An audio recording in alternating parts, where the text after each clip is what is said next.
প্রথমে আগে খড়টা দিব, তারপর উপরে খড়টা দিয়ে এবারে দেব দাগ।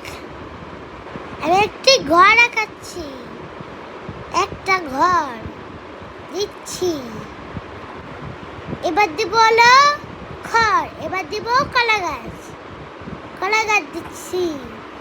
একটা পাতা, দুইটা পাতা, একটা পাতা দিচ্ছি, দুইটা পাতা দিচ্ছি। এবার দেবো তিনটা পাতা, তিনটে পাতা দিচ্ছি। এবার দেবো চারটা, চারপাশে বন্যা হয়ে গেছে।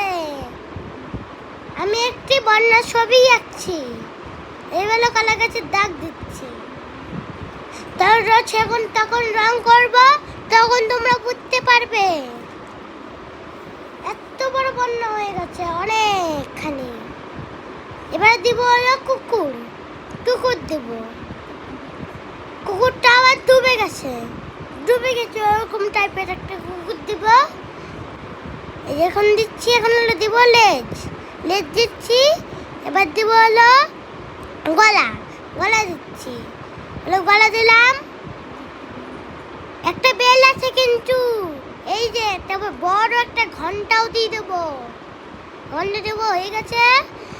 লেজের সামনে দাগ দেবো, দাগ দেবো দিয়ে এবার হলো জল দিচ্ছি। দিব হলো গাছ, গাছ দিচ্ছি। গাছের এখন হলো দিচ্ছি হলো গাছের ডাল, গাছের ডাল দিচ্ছি।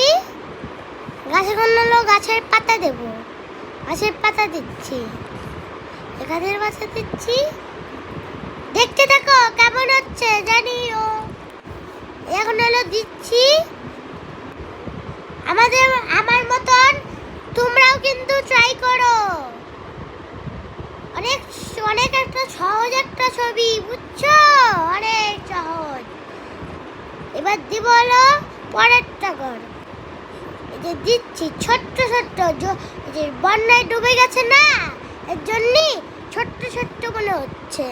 কিন্তু বন্যা যদি না থাকতো তাহলে ছোট্ট মনে হতো না, বড় মনে হতো।